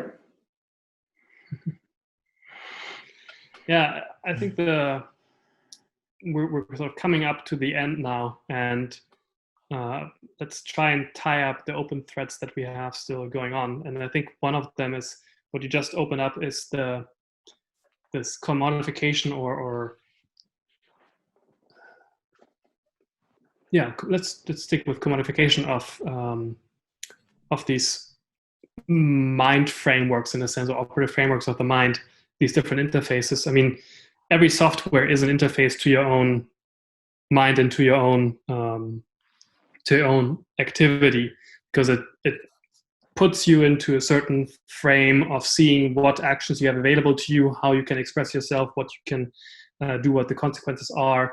It shows you some of those consequences. It doesn't show you others of the consequences. When I post on Facebook, it shows me as a result the post that I just wrote, but it doesn't show me the actions that the algorithms take underneath that show it to other people in their feeds.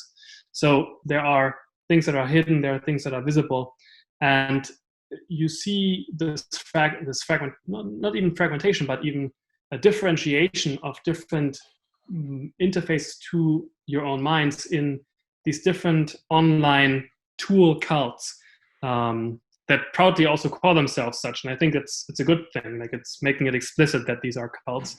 For example, the Rome cult. There's this new note-taking tool, Rome, romeresearch.com, I think, that people are going absolutely crazy for, because it, for the first time, allows them to have block level to have addressable blocks of content that you can arrange underneath each other in pages. And it's basically what Wikipedia should have been, but it's for personal note-taking, personal knowledge management, and personal actions, etc. And so you can have all kinds of sophisticated tagging of information, connection of information, display of information. Now people are already building different interfaces with CSS custom themes for it, where you can download literally a different skin for your own information ecosystem on top of it. And so people are learning how to use, at least those people, and of course those people also have a certain shared set of cognitive capacities that not everybody has, but they're learning how to work with specific ways of changing their own minds and of routing information internally and externally. And now I've already seen even the Yak Collective, which is a loose collective of free agents, combine Discord, which is basically a campfire, digital campfire, with Rome, which is a sort of knowledge management database, as the minimum viable infrastructure for an actually money generating enterprise of free agents joining this collective and then assembling into teams for particular projects that clients bring to them, and then delivering their part of the work to this team. The team delivers it to the client, and then the collective gets paid. And so you start to have new forms of organization that are actually, I won't say that they have yet, but they're on a good path towards becoming digital monasteries that actually have interactions with the world, but that also are likely, at least from my perspective, to outcompete companies as a form of social organization that people can rely on for subsistence, for meaning making, for all of those good things that make us human. So we're already seeing that stratification of different ways of interfacing with your own mind and with each other's minds. We're already seeing new ways of having information not be a fleeting, ephemeral current that flows between people, but rather something that has gates and barriers and entry procedures and transformation processes that are not only determined by capital owners, but also by collectivities that encode their own values into those protocols. And that's specifically what I'm interested in with Holochain. And maybe that's another thing to talk about another time, but people don't know what is coming because they have no way of even conceptualizing what the current landscape looks like and what the coming could be. So maybe that's another topic for another conversation. Yeah, but man, this is where it gets really exciting, and this is where your talent shines through. I mean, I remember you shared something about spatial interfacing, which was written by Dark Blue Haven, and it was just mind-blowing for me to look at how, at a practical level, people are researching new interfaces. And I remember reading about Nototo, which is this spatial note-taking app/platform that allows you to spatialize how you map content in a platform and ergo reflect that into your mind, creating sort of a very clear, immediate memory palace.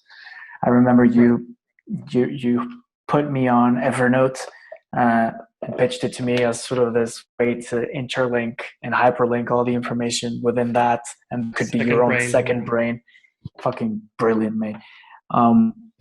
And that's where it gets exciting for me to explore. I spoke to Victor Foucault the other day, actually about a month ago, and then he was talking to me that he's got this dual background as a designer and as a coder, as a programmer, and he was telling me how he was designing these interfaces for his own ability to program code. And I don't know if it's something that only he does or if every other coder does, but it sparked a fucking insane insight on me, which is the following. So he was saying that, hey, I'm writing this line of code very often. So why don't I just make this into a hotkey? And whenever I need it, I'm just going to use it. And then I'll have a personal grammar / vocabulary that I can tap into that will accelerate and make much more agreeable the way that I code. Yes. And this ties back to the beginning of the conversation when we were talking about Freemasonry, acquainting oneself with the symbols, yes, to do the work, right? To creating them yourself. Right? It's no use, or rather it's a secondary, it's not so good to adopt a grammar of someone else, but if you are able to go ahead and do the work and create that grammar of creativity for yourself, then there's great benefit in that, especially now that the feedback loop of ontological design, right, that we are able to achieve. That's the birth of an operative framework. What exactly we're describing now of Victor mapping a particular way of, or a particular code to a hotkey, like that's how operative frameworks are built for the individual, where you notice a pattern of activity, you essentialize it, lower the energy required to activate it, and then you have it as another activity available to you, not another activity, but as another pattern that is more easily activated than going through the entire sequence of this every single time. And so you learn to capture energy within yourself and from the environment rather than bleeding it out into the world instead of always being ineffectual. And with that surplus energy, that's where you really get the stratification of people, because once you have a net positive loop, a net positive framework, it can compound on itself unless you run into new limitations that you weren't aware of before and they overpower you in the moment. And I think that's actually also what happened to me last year. Like, I hit a point 2 months of normal flow where I then had this experience of being in dynamic meditation, and I had this sort of also experience at another time where something just sort of clicked, something just cracked, and I started to have this embodied feeling of flow. And Daniel and I spoke about this when I was in London, that I was feeling this powerful feeling of, like, I am much more energetic, much more alive, much more in flow than I've ever felt before. And that continued to increase and be present for a couple months. And then I hit a roadblock at some point, and I don't really know what caused that roadblock to appear or what caused this energy to subside, but I hit some kind of limit and it turned into its opposite. And I fell down like a staircase into a hole where I literally ended up doubting that I could, like, I literally was, or at least thought so, to become a bus driver, or like to do something as simple as like withdrawing from the world and from my own genius and from the people that I've already built all these relationships with, and literally becoming somebody who has no ambitions other than sort of, and so it shows you that there's, or at least to me it shows that it doesn't only matter, or like, it's not enough to feel like you're on top of the world. It's not enough to have this experience that you know what's going on, you know how to act within the world, but there's this constant need to test the limits of that, and to take what is currently a felt experience, operationalize it, understand it as much as possible in its entirety, and then to build it as another building block in a foundation that you stand upon and that you sort of build underneath you, rather than as a sort of moment-to-moment experience. And that's, I think, what our design wants to grow into. And it starts with individuals having the tools available to shape their own reality around them. and from that then grows into tools that are able to be used by other people.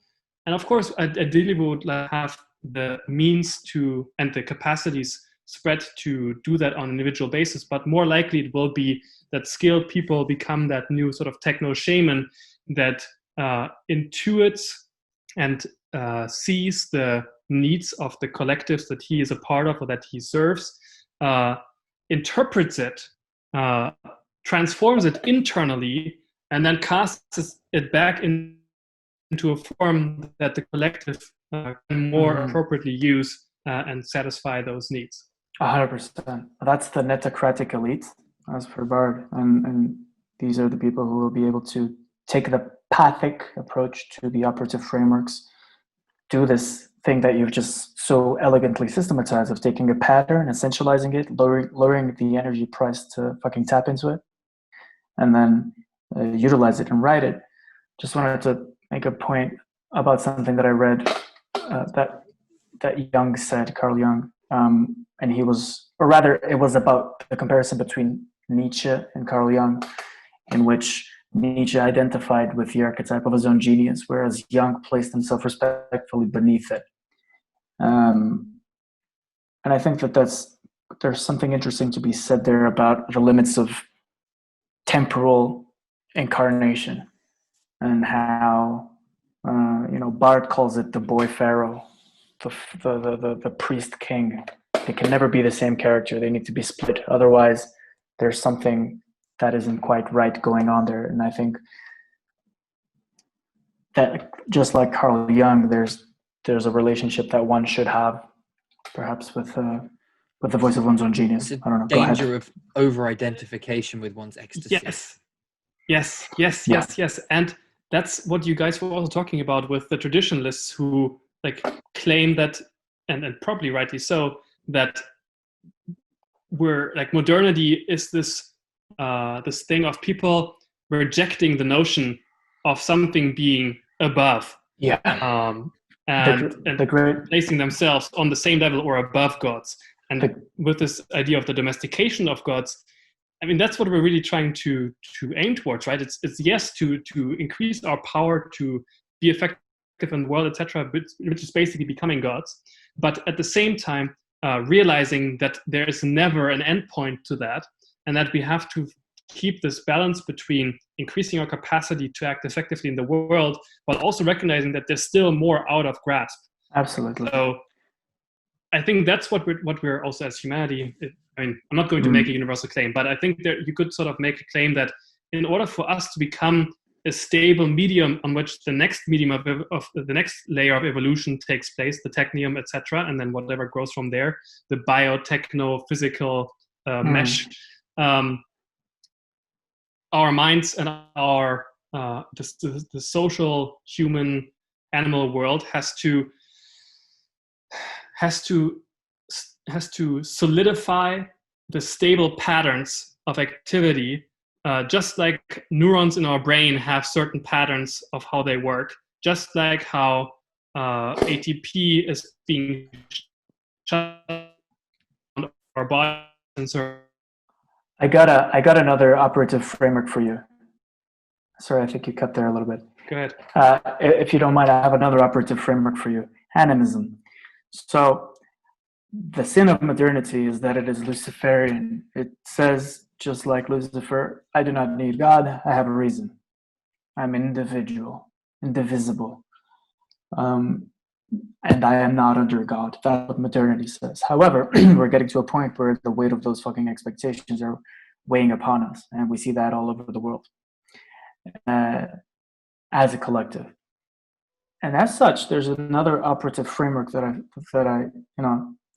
I get to, which is basically the hotkeys, but a little bit more animistic and a little bit more mythological, which is the ability to attribute mythological value to the events in your life, to perceive as patterns, to essentialize them into these valuable symbols. Again, I find myself going back to the Freemasonic metaphor of getting acquainted with the symbols and doing the labor with them in order to build the temple. I think it's a It's also a beautiful way to perform this operative framework modality. And that lowers the energy price to navigate a landscape that is essentially chaotic and in which we will find ourselves needing to be nomadic, because this is a wild landscape. Once again, the landscape of the internet is not the striated, organized American landscape where states are orthogonal and we have all of this sort of reason that we have placed upon the world as if we were Illuminists. The Illuminists are Luciferians. They're the same thing. And as such, there's perhaps a point to be made about the ability to acquire this animism, to look at the events of everyday life and engender an operative framework to interact with it. Maybe this bird that dropped in my window right now, what does he mean? Obviously, if you go too deep on that, you go full schizo and you drown in the waters. But Joseph Campbell said that the mystic swims in the waters in which the schizophrenic drowns. And so, obviously, they're waters, they're deep, they're chaotic and dangerous. But there's also something to be said about learning to build boats. And those boats are the operative frameworks. You know what this is making me think? We can do McLuhan here, right? One of his fucking genius insights was that the people who saw the world through an animist frame were those who used spoken word as their means of communication. They used sound and intersubjectivity. Communication itself was connected to the person speaking and creating the waveform that transmitted information. Once we started writing shit down, we lost that. And what did we get in the era of writing? We got the objective worldview, the idea of truth and objects outside of our perception, outside of our creating them. Now we move back into digital, as Moritz was saying a few minutes ago, instantaneous information transfer in all directions all the time. It has a grammar of animism in the same way that the spoken word did. I get electric when you say that, mate. Yes, and this is another concept that the metacurrency people use, which is key to everything they do, is unenclosability. And what happens when you move from the oral to the written is that you have enclosure, right? You have closure in time, you have closure in space of spoken acts, right? And now they start to they start to escape the control of their creator because they are able to be interpreted outside of the collective context or the particular context in which they were uttered. And so that's how you have meaning ages rather than from just my ear to your ear and never to be heard again or having to be re-uttered. And so when you move now back into the oral in some meaningful sense with the digital, yes, you have a new animism, you have a return to the pre-enclosable world where the capacity to utter something, the capacity to express is unenclosable. And currently our platforms are enclosed spaces, right? We have Facebook, we have Twitter, etc. They are spaces that are operated, they are built, operated, maintained, and controlled by very specific small groups of people that have certain other social advantages. And so they are controlling our capacity to speak. But when we are around each other, we are literally around a campfire or whatever it may be, whatever social context it is, in actual literal space. The only way that somebody can rob me of my capacity to speak is to literally engage in violence and to either cut my tongue out or subdue me, all those things. It's a very obvious way of interfering with communication, whereas in the technological sphere, it's not obvious. It's not an immediately felt intervention, but it's a codification of interventions, of limits, etc. Yeah. That's Foucault. That's the discursification of institutions, from homosexuality being termed as a disease in the 19th century to the police to saying that someone is mentally ill. All of these are ways to striate and codify our environment and invent the ways in which we can interact with them.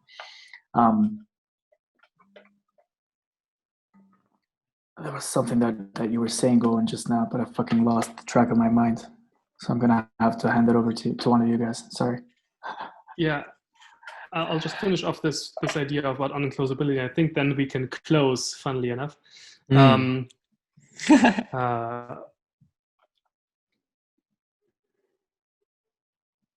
So think about in terms of the oral culture and people speaking to each other. It's our capacity to have my meaning travel from me to you is unenclosable because I have the means of production literally within my body. Like my body is the means of production of the sound, which is a transformation of my volition into vocal cords are being arranged in time and space in a certain way such that they produce airwaves, which then hit your eardrum, which then transform that into neurological signals that then you interpret in a way that, okay, now I understand what it means. Like that transforms the media of exchange here that are being used, and they are not enclosable. Like you can't capture the air and prevent me from using it because it's all around us. We swim in it in some way. And so in order for us to get back to, or rather experience anew, that kind of collective space where everybody can have a voice within a social, can have that feeling of being affected by and also simultaneously affecting everybody else, we need unenclosable technologies where I literally have the capacity to reach whoever I can reach and not have somebody else interfere with that. Fair enough. That's really what unenclosable means, and it also means that I have to own my utterances and not have those utterances be saved bits in somebody else's database. So I think with that we can go ahead. Just before we wrap it up, and maybe this is a motto for the next discussion. The thing that I wanted to say a while ago is, and also in relation to these closed and unclosed utterances, is that machinic desire itself selects and trains us for what it allows us to utter and not utter. In other words, there's a sort of eugenics of memes that happens throughout history and throughout our lives, especially in the digital age, where the market and technocapital sort of A/B selects the memes in which we engage and build ourselves, and by consequence also does that for people and the people that it discursifies and the cults in which they are embedded. So again, speaking to the process of this selection of people, of how machinic desire selects and trains us to act. Do you want to know a really cool story? So right now I'm in rural Portugal. So there was this cow, right? And this cow had this thing on her neck. And this thing on her neck was something that she was dragging along the floor. And I was like, what the fuck is that? That's not even a bell, because a bell would be useful to tell the owner where the cow is. And so apparently that cow is a very sort of wild cow that's not used to walking around with the other cows in a little herd to move from place to place. And so because it's wild, it likes to run a lot and do a lot of shit. And so what that thing serves, that sort of, it's kind of a collar that is made of wood that drags on the floor. It serves to hit her legs when she runs so that it hurts, so that by hurting, it dissuades her from running and makes her walk slowly, because if she walks slowly, it doesn't hurt anymore. And I think that's the same thing that's the same thing that machinic capital and machinic desire does to us. It is desire detached, it is processes detached, and that which in turn end up training us. In other words, you could even say that the internet or the global mind is the black mirror of our unconscious turned back towards us and establishing the rules of games and the games that we play. So that just brings me back, and to finalize, it brings me back to animism. The only landscape that is not domesticated yet is the landscape of mind. And in mind, we talk in the language of dreams. And to have operative frameworks to navigate that, hell yeah, every day of the week. That's what every magician has always done throughout time. They acquaint themselves with the symbols.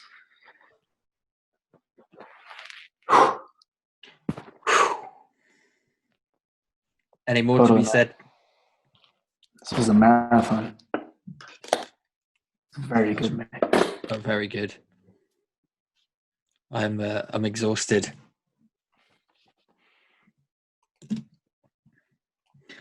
Moritz, do you want to say anything? Is there anywhere where people can find you online?